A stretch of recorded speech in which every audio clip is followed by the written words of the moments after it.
सरकार काही झुकायला तयार नाही।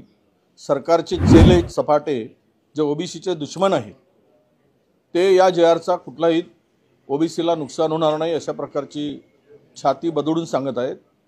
पण यामध्ये संपूर्णतः ओबीसीचं नुकसान होत आहे।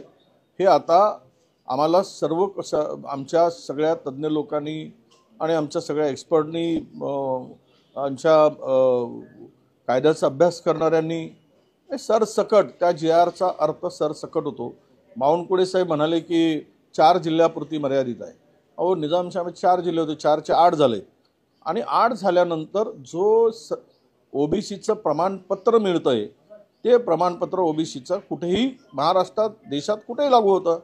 एकदा त्याच्या हातात प्रमाणपत्र आलं की त्यामुळे ते काही 8 जिल्ह्यासाठी प्रमाणपत्र ओबीसीचं देणार आहेत, कुणबी प्रमाणपत्र आणि ओबीसीचं प्रमाणपत्र।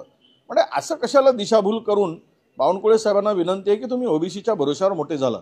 तुम्हाला अडगडीत टाकलं होतं काँग्रेस आपल्या भाजपनी, परंतु ओबीसी मूवमेंट सुरू झाल्यानंतर तुमची दखल त्यांना घ्यावी लागली आणि तुम्हाला त्या पदावर बसवावं लागलं। हे ओबीसीचं यश आहे, हे बावनकुळे साहेबांनी विसरू नये।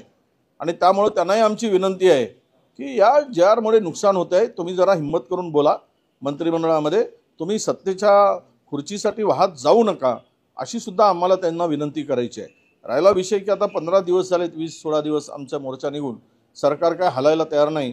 आता 1 तारखेला आम्ही नागपुरात विदर्भातील प्रमुख ओबीसी नेत्यांच्या बरोबर आणि महाराष्ट्रातील काही निवडक ओबीसी नेत्यांच्या बरोबर ही बैठक होणार आहे।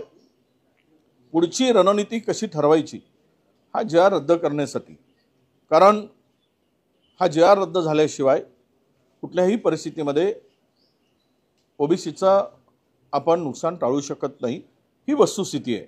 आम्हाला कुणाला दिलं याचं आम्हाला हे नाही, पण आमच्या वाट्याचं कोणी नेऊ नये हीच आमची सगळ्यांच्याकडनं अपेक्षा असणार आहे। आम्ही कोणाचे दुश्मन नाही, मराठा समाजाचे सुद्धा आम्ही दुश्मन नाही। मराठा समाजांना दिलंच पाहिजे, पण तो स्वतंत्र एक हे करून दिलं पाहिजे, ही आमची काल भूमिका होती, आजही भूमिका आहे आणि उद्याही असणार आहे। त्यामुळे या 1 तारखेच्या बैठकीमध्ये हा सर्व चर्चा होऊन पुढची भूमिका आमची काय असणार हे आम्ही जाहीर करू।